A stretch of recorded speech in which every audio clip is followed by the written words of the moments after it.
마태복음 21장 18절에서 22절 제가 봉독해 올리도록 하겠습니다. 이른 아침에 성에서 들어오실 때 시장하신지라 길가에서 한 무화과 나무를 보시고 그리로 가사 잎사귀밖에 아무것도 찾지 못하시고 남에게 이르시되 이제부터 영원토록 내가 열매를 맺지 못하리라 하시니 무화과 나무가 곧 마른지라. 제자들이 보고 이상 여겨 이르되 무화과 나무가 어찌하여 곧 말랐나이까.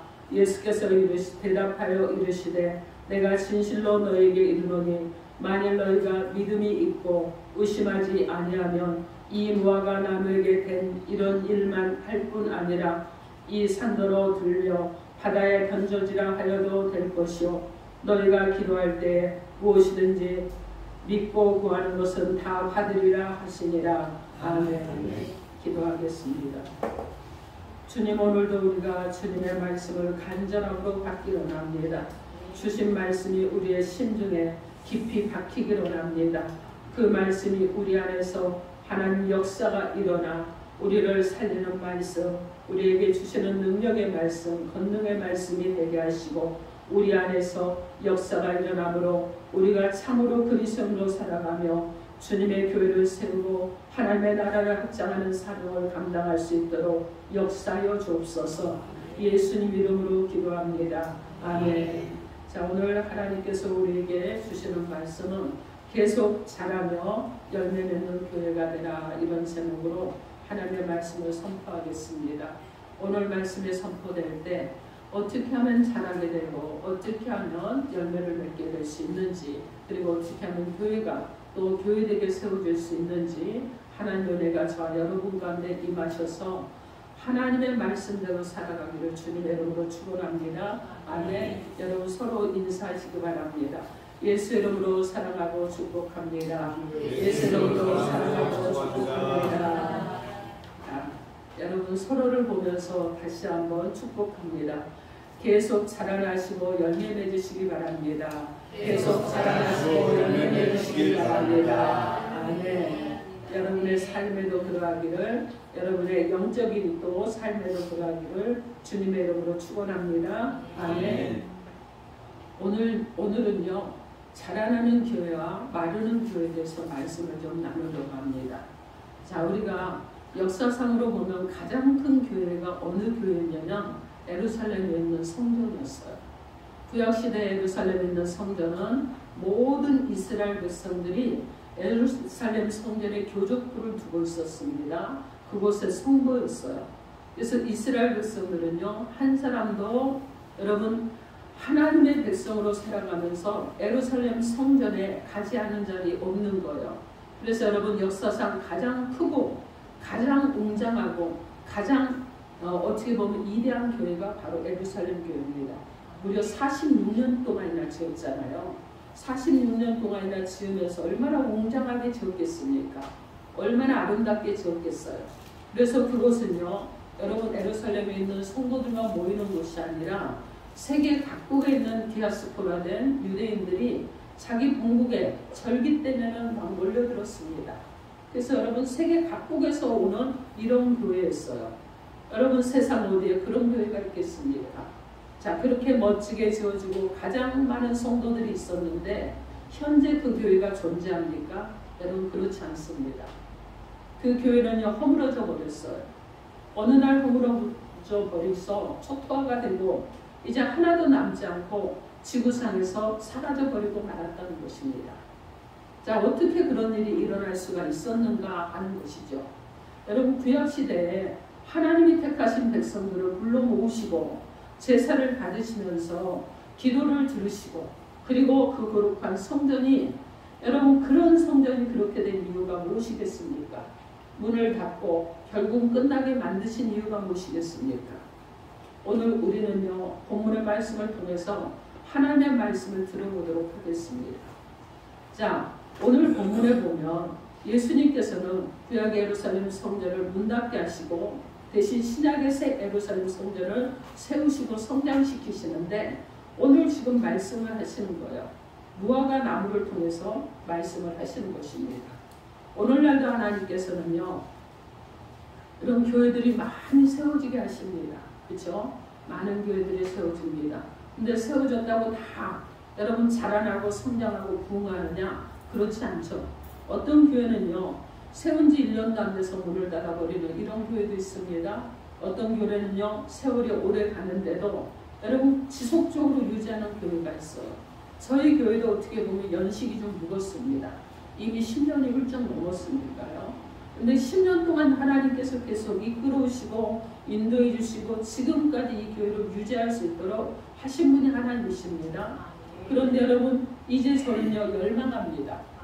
그동안은요 하나님 주어준 대로 목회하겠습니다. 욕심 없이 했습니다. 그래서 욕심 없이 했더니 욕심 없이 하게 하시더라고요. 근데 지금은 이제 열망을 가지게 되었습니다. 어떤 열망을 가졌느냐? 부흥하는 열망을 가졌습니다. 제가 한 번도요 부흥에 대해서 막 그냥 설교를 하긴 하지만 사실 제 안에서는 불타지가 않았어요. 근데 요즘은 제가 부흥에 대해서 불타고 있습니다. 아, 목사가 너무 열정을 가지고 부흥하겠다는 마음이 없으니까 하나님께서 그대로 하시는구나. 내가 먼저 부흥하겠다는 열정이 일어나야 되겠구나. 내가 부흥하겠다는 열망이 있어야 되겠구나. 갈망이 있어야 되겠구나 하는 마음이 들었습니다. 그래서 여러분 저는 아름다운 교회가 부흥하는 교회가 되고 부흥할 줄 믿습니다. 아멘. 여러분도 그런 믿음으로 함께 또 동역해 주시면 감사하겠습니다. 여러분 교회는요 어떤 교회는 자라게 하시고 어떤 교회는 문을 닫게 하시는데 주님이 허무시는 교회와 세우시는 교회는 어떤 교회인지 문을 닫는 교회와 새롭게 문을 여는 교회는 어떤 교회인지 분별력 있게 말씀을 깊이 있게 이해할 수 있는 저와 여러분이 되길 바랍니다. 하나님은요 교회를 세우실 때 목적을 가지고 세우시죠. 여러분 성장하고 자라게 하는 목적이 있어요. 그런데 제가 너무 편안하게 생각했습니다. 주님 주신 대로 하죠. 성장하기를 자라기를 소망하는 것이 너무 빈약했다는 얘기요. 그런데 이제는 성장하고 자라기를 소망합니다. 아멘. 그래서 성장하고 자라게 하는 이 목적을 가지고 주님이 교회를 세우시는 거예요. 여러분 많은 교회들이 세워집니다. 여러분 저희 동기들도요 교회를 많이 세웠어요. 또 어떤 분들은 문을 닫았습니다. 여러분 근데 저처럼 성도가 많지도 않은데도 지속적으로 교회를 또 이렇게 하나님 이끌어 오시는 이런 교회도 있고 어떤 교회는 사실 뭐 한 명 두 명이 있으면서도 하나님 계속 이끌어가는 교회가 있고요. 제가 아는 목사님은요 그분은 성도가 별로 한 명 두 명도 없는 상황인데도 오랫동안 목회를 하도록 하나님께서 이끌어 가시더라고요. 그걸 보면서 목회는 내가 하는 것이 아니다. 하나님이 하는 것이다. 성도가 하나도 없는데도 교회를 계속해서 이끌어 가시는 것은 또 그분에게 주신 사명이 있기 때문에 이끌어 가시는구나. 여러분 굶어 죽지 않게 해요. 교회 임대를 못 내게 하지 않습니다. 낼 수 있도록 하나님께서 일하신다는 거예요. 자 그렇게 하나님께서는요 계속해서 자라는 교회가 되기를 원하고 세워지는 교회가 되기를 원합니다. 그럼 교회가 자라려면 하나님이 원하시는 뜻이 무엇인지 하나님께서 원하시는 질서가 무엇인지 우리가 알아야 되겠죠. 우리는 여러분 교회가요 말라버리는 이런 교회가 되면 안 됩니다. 잘 자라는 교회가 되어야 될 줄 믿습니다. 아멘. 그래서 여러분 교회는요 잘 자라는 교회, 성장하는 교회가 돼야지만이 계속해서 변화의 바람이 일어나는 것입니다. 그래서 교회는 계속 변화하기를 사모하고 변화를 추구하면서 이렇게 나가야 되는 거예요. 자, 그럼 하나님께서 말씀하시는 교회를 한번 살펴보도록 하겠습니다. 계속 자라며 열매 맺는 교회가 되려면 첫째로 마르지 않아야 합니다. 마르지 않아야 됩니다. 여러분에게 분명하게 말할 수 있는 것은 교회의 특징은 열매라는 거예요. 성도의 특징도 열매잖아요. 교회의 특징도 열매입니다. 여러분 옛날 예루살렘 성전 교회는요. 여러분 제사장 중심으로 세운 교회예요. 여러분 하나님이 특별히 세운 자들 그죠? 제사장을 중심으로 세웠습니다. 그런데 이 새 예루살렘 교회는요. 사도들을 중심으로 세워진 교회입니다. 그런데 두 교회는요. 옛날 예루살렘 교회는 열매가 없고 새 예루살렘 교회는 열매가 있다는 것이 차이점입니다. 제사장들이 세운 옛날 예루살렘 교회는요. 예수님 당시 이미 하나님 앞에 쓸모가 없는 껍데기만 있는 그런 교회가 되어버렸습니다. 변질되어 버렸어요. 예수님은 이렇게 당시의 모습을 보여주고 있는데 오늘 본문 18절에서 19절 말씀 우리 함께 읽어보겠습니다. 18절에서 19절 시작. 이른 아침에 성으로 들어가실 때 시장하신지라 길가에서 한 무화과 나무를 보시고 그리로 가서 잎사귀 밖에 아무것도 찾지 못하시고 나무에게 이르시되 이제부터 영원토록 내가 열매를 맺지 못하리라 하시니 무화과 나무가 곧 마른지라. 아멘. 여러분, 주님이 마지막으로 십자가의 죽음을 준비하기 위해서 이른 아침에 예루살렘으로 들어가시는 이 예수님께서는요, 그 전날 저녁 식사를 하지 못하시고 주무셨는지 또는 모르죠. 혹은 일찍 길을 떠난 까닭에 시장하셨는지 모르지만, 그러나 그런 가운데 예루살렘 성으로 들어오시자마자 제일 먼저 하신 일이 무엇이냐? 무화과 나무 한 그루를 발견하시고 그곳에 가서 주님이 열매를 구하셨다는 것입니다. 여러분, 무화과 나무는요 1년에 2번 열매를 맺어요. 그런데 첫 번째 시기에는요 잎이 무성하게 자랍니다. 그래서 이 봄철인데 이때는요 설익은 열매가 맺혔다가 여러분 바람이 불면 후두두둑 다 떨어져 버려요. 그렇기 때문에 여러분 이 열매는요 먹을 수 있는 열매가 아니에요. 이때는 정말, 그런데 그 이후에 다시 맺히는 이 열매는요 이제 보통 우리로 말하면 8, 9월에 맺히는 이 열매는 굉장히 달고 맛있습니다. 우리가 보통 먹는 무화과 나무 열매가 바로 이때 나온 열매인 거예요. 그래서 일반적으로 무화과를 말할 때 여름에 수확한 무화과를 무화과라 이렇게 말합니다. 그런데 예수님께서 기대하시고 가셨던 무화과 나무는요 잎만 무성한 나무였어요. 이 사건은 설익은 열매가 잎과 함께 열리는 시기에 해당합니다. 바로 이런 이유 때문에 같은 사건을 기록하고 있는 마가복음에서는 마가복음 11장 13절에 무화과 때가 아니라고 말씀합니다. 즉 진짜 열매가 맺히는 시기, 무화과 나무가 상품 가치가 있는 그런 당도 높은 열매가 맺히는 시기가 아니었다고 말하고 있어요. 하지만 매우 시장하셨던 예수님께서는 그 설익은 무화과 열매마저도 얻고자 하셨다는 것입니다. 그런데 여러분, 그 무화과 나무에는 그것조차도 없었다는 거예요. 예수님께서 여러분 찾고 원하시는 것이 그곳에 없었습니다. 주님이 원하시는 설익은 그 열매도 없었어요. 바로 그때 주님께서는 뜻밖의 일을 행하시잖아요. 이제부터 영원토록 내가 열매를 맺지 못하리라고 그 나무를 저주하십니다. 여러분, 주님은요 한 번도 저주하지 않으셨어요. 근데 무화과 나무는 저주하셨습니다. 예수님은요 한 번도 그렇게 하신 적이 없어요. 고쳐주시고 치료하시고 축복하셨습니다. 근데 무화과 나무는 저주하셨다는 거예요. 여러분, 에덴 동산의 뱀과 같다면 여러분 사명받지 못할 죄를 지었기 때문에 그럴 수도 있겠지만은 이 무화과 나무가, 여러분 가만히 서 있는 나무가 무슨 죄가 있겠습니까? 그런데 여러분 영원토록 열매를 맺지 못하리라고 이해하기 어려운 이런 말씀을 하셨습니다. 여러분, 예수님이 왜 이렇게 했겠습니까? 여러분, 이렇게까지 한 이유가 무엇이겠습니까? 분명히 예수님께서 말씀하고자 하는 숨어있는 주님의 의도와 뜻이 있었겠죠. 특별히 며칠 후면 십자가에 달려 돌아가시고 온 인류의 죄를 대속하실 예수님께서 저주의 사건으로 교훈하시는 이유는 큰 의미가 있지 않겠습니까? 그렇다면 왜 주님께서는 이런 일을 행하셨을까요? 하나의 의도적인 상징이 있을 것입니다. 여러분, 구약의 여러 선지자들과 마찬가지로 우리 주님께서도요 어떠한 진리를 사람들에게 쉽게 깨우치도록 해주시기 위해서 상징적인 행위를, 사례를 만들어 놓으신 거예요. 여러분, 예를 들면 나귀를 타고 예루살렘에 입성하잖아요. 그 이유가 무엇입니까? 예수님 자신이 군주와 같은 정복자가 아니라 지극히 겸손히 섬기는 자로 오셨다는 것을 여러분 드러내주시는 상징이잖아요. 무화과 나무의 저주도 마찬가지입니다.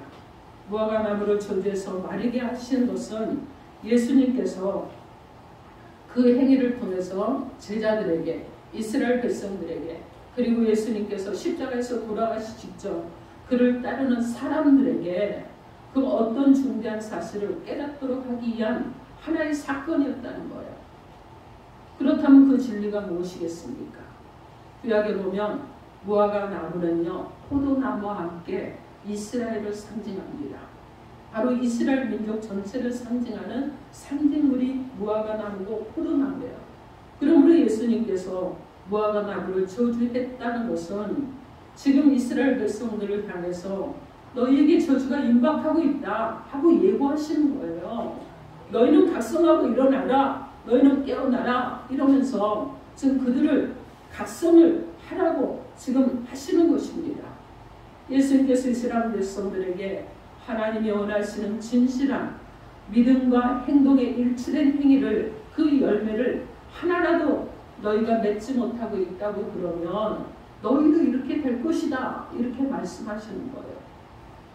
그리고 특히 예루살렘의 성전과 제사장들을 중심으로 한 당시 유대인들의 종교 생활이라는 것이 오히려 하나님의 저주의 대상일 뿐 아무런 열매가 없음을 제자들에게 분명히 보여주신 것입니다.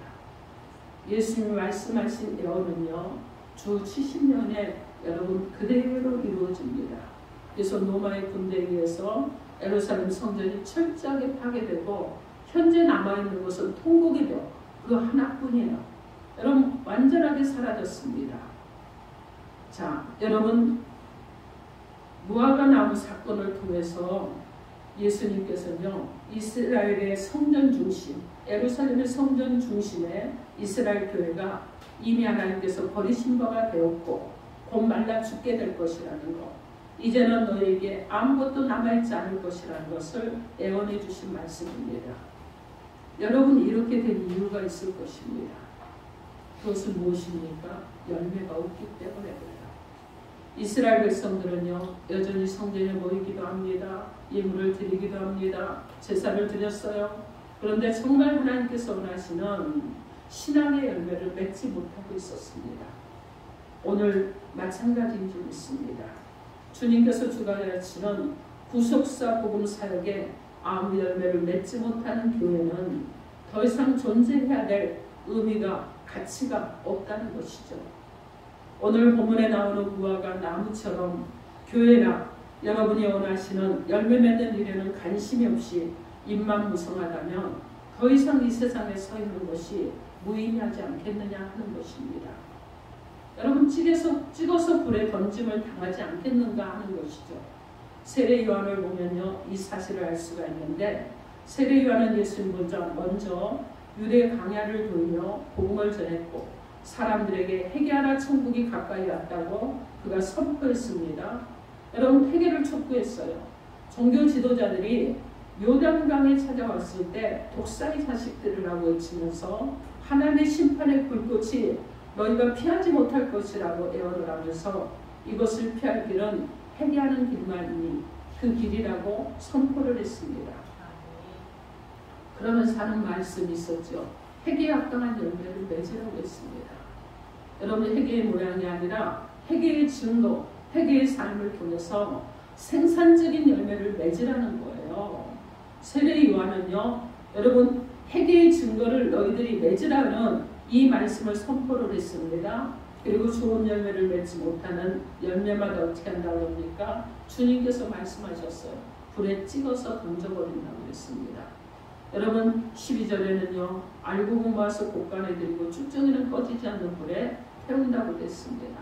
세례요한은 하나님이 바라시는 것이 무엇인지 밝히 선포해 줬어요. 자, 예수님께서 이 사실을 더욱더 강조한 것이 마태복음 7장의 말씀입니다.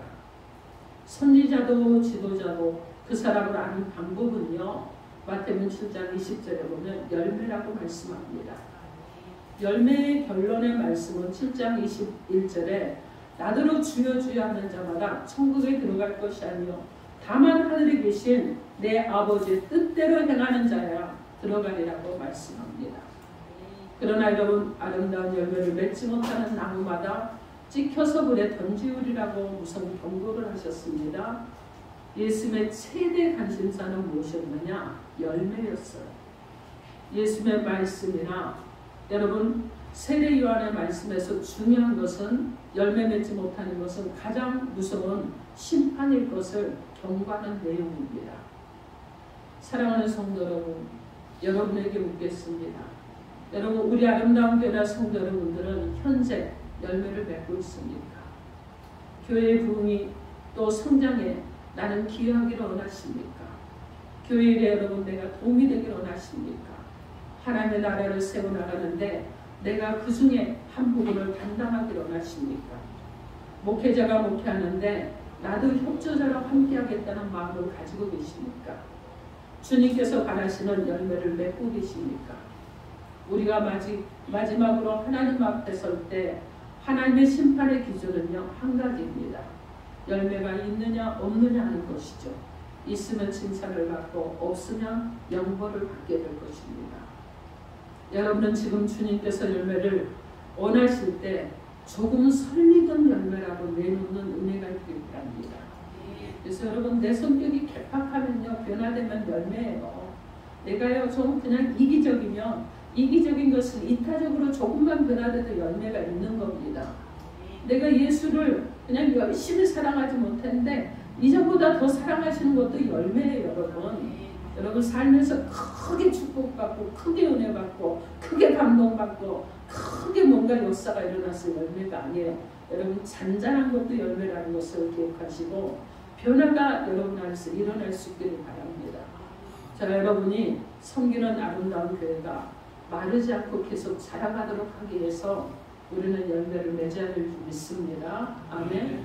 여러분 우리가 아직 믿음이 약하고 신앙의 경력이 짧아도 그런다고 할지라도 최소한 어떻게 해야 되느냐? 설익은 열매라도 하나님께 드릴 수 있는 자들이 되어야 된다는 거다. 여러분 내가 처해 있는 환경과 조건에서 예수님이 원하는 정도의 열매는 맺을 수 있어야 된다는 겁니다. 지금은 어쩔 수 없으니 열매를 못 맺지만 앞으로 더 잘하게 되면 교회를 좀 더 다니고 좀 더 여유로워지면 그때 가서 열매를 내놓겠다고 여러분 그렇게 하시면 안 돼요. 어떻게 해야 되느냐? 설익었을지라도 열매를 내놓을 수 있는 자 여러분이 되어야 될 줄 믿습니다. 아멘. 우리 주님께서요 우리 아름다운 교회를 운영하시는 방법을 여러분 기억해 주시기 바랍니다. 교회는요 열매 맺는 사람으로 운영이 됩니다. 여러분요 교회는요 열매 맺는 사람이 없으면 주님께서 경영을 포기하시는 거예요. 그런데 아름다운 교회가 지금까지 운영이 되게 하신 것은 무엇이에요? 한 사람 한 사람 안에서 하나님의 열매가 맺혔기 때문에 운영해 오신 줄 믿습니다. 아멘. 그렇기 때문에 여러분 어떻게 되느냐? 교회가 열매가 없으면요 사랑을 더 이상 베풀 수가 없어요. 교회가 열매가 없으면은요 우리가 여러분 어떻게 합니까? 다른 민족에게 구워주는 사명을 감당할 수가 없어요. 교회가 열매가 없으면 어떻게 우리가 선교를 합니까? 교회가 열매가 없으면 우리가 어떻게 복음을 전합니까? 교회가 열매가 없는데 어떻게 교회 운영을 하겠습니까?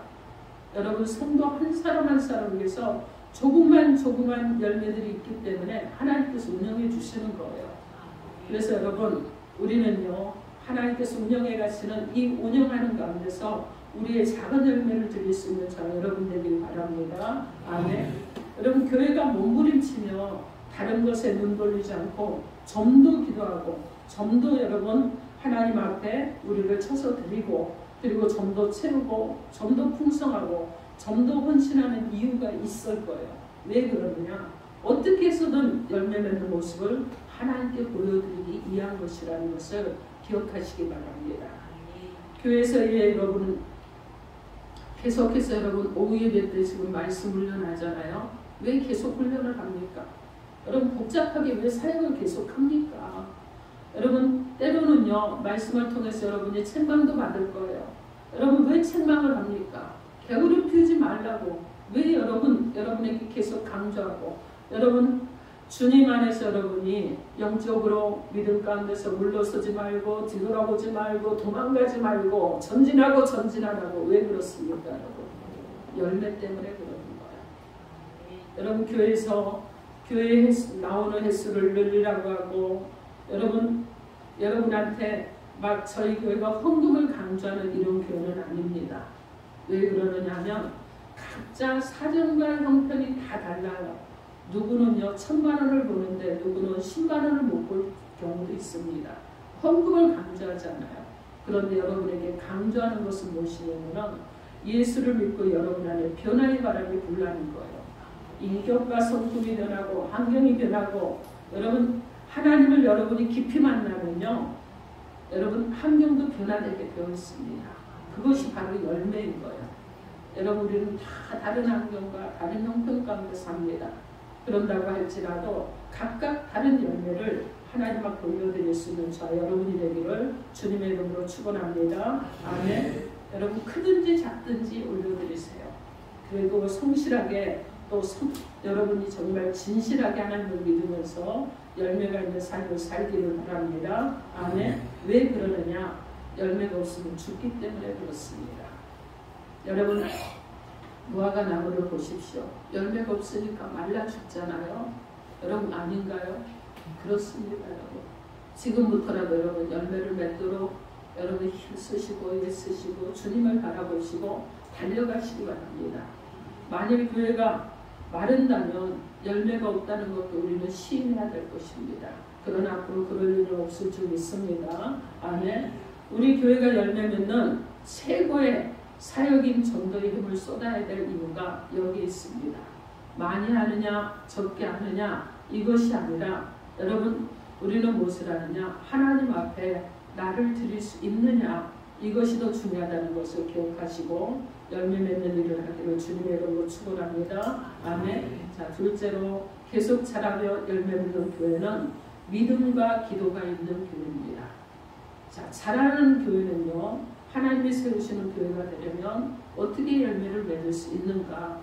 주님께서 가르쳐 주시는 열매 맺는 정체는 오늘 보면 20절에서 22절입니다. 20절에서 22절 여러분 크게 읽어주시기 바랍니다. 20절에서 22절 시작. 제자들이 보고 이삭이여 이르기를 무화과 너와 어찌하여 번하느냐.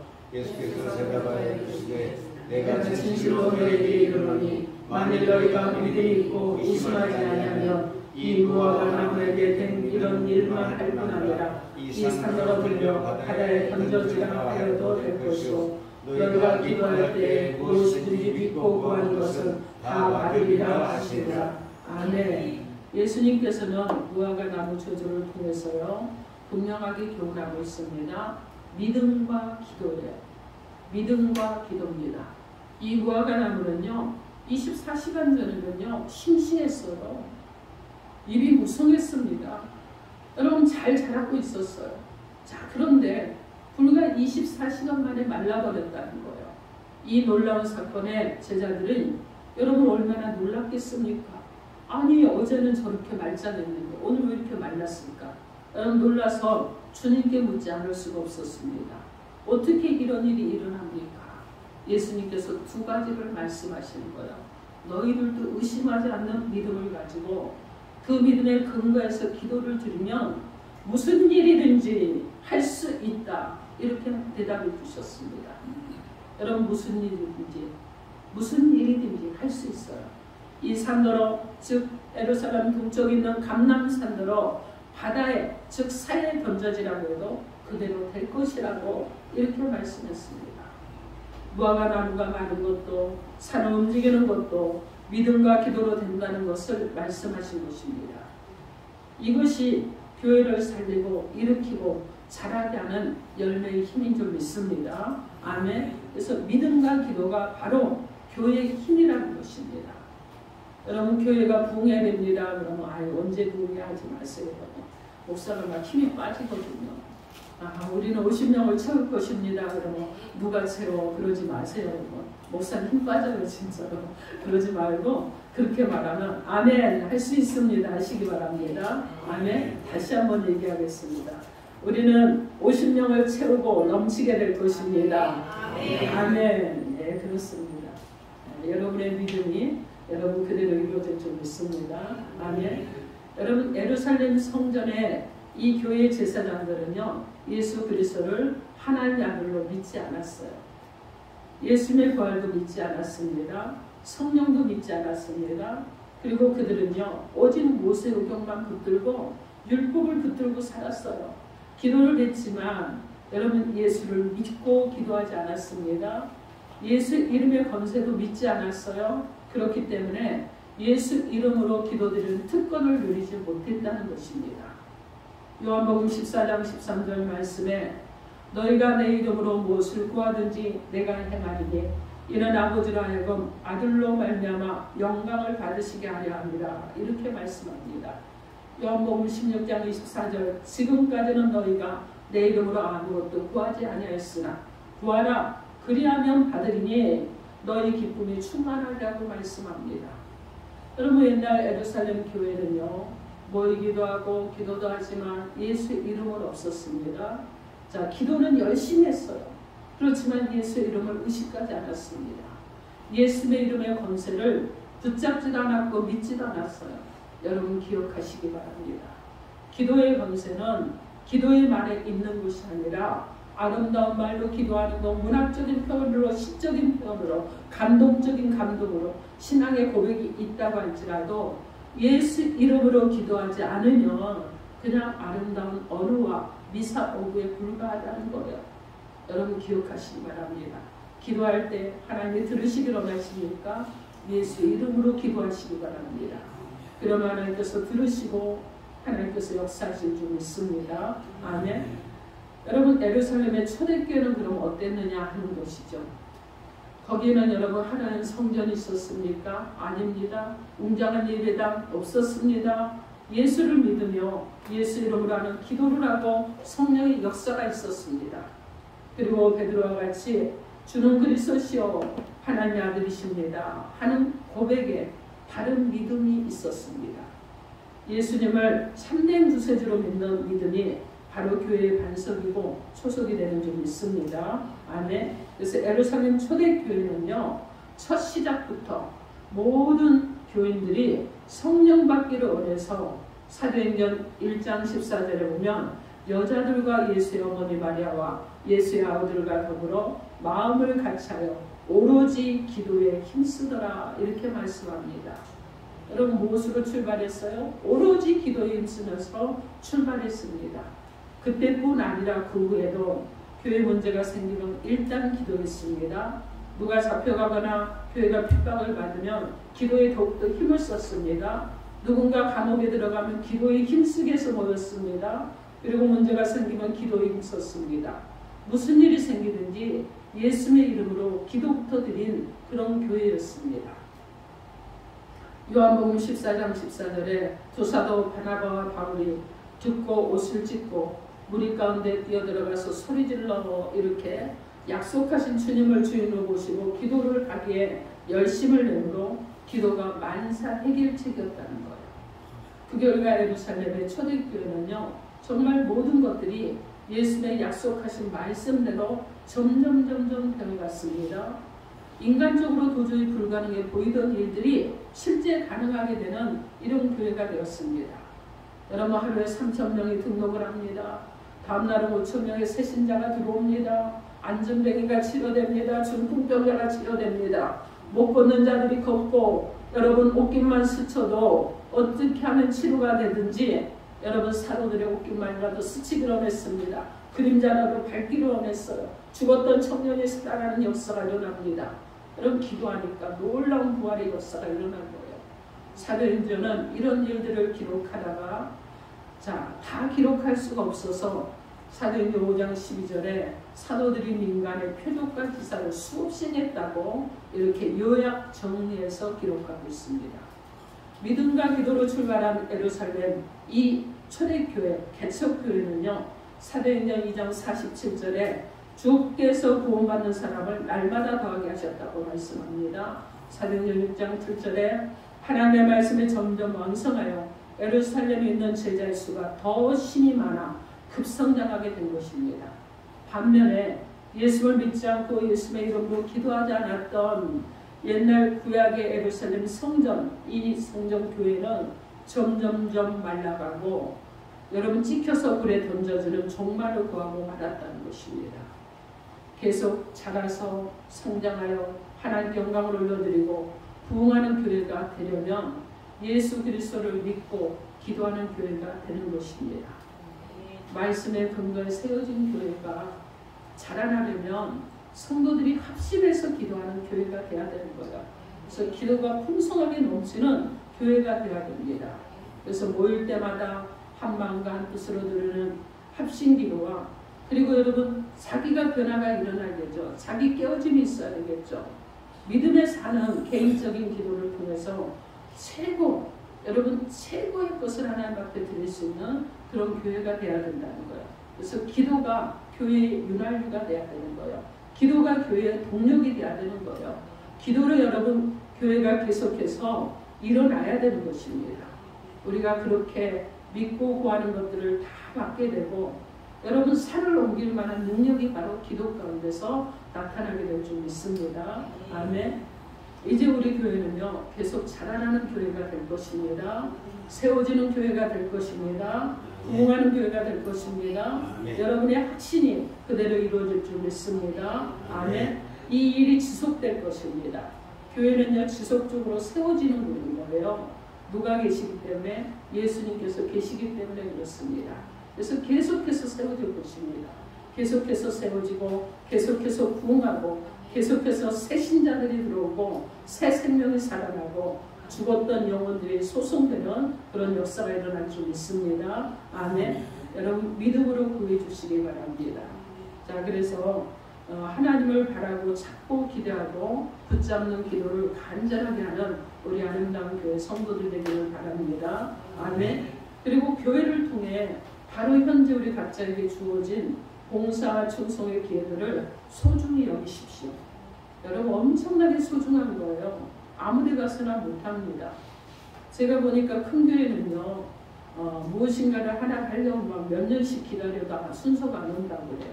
근데 우리 교회는 기회가 많죠 여러분. 아멘을 안 해주시는군요. 기회가 많죠 여러분. 아멘. 여러분에게 모두 기회가 제공되어 있습니다.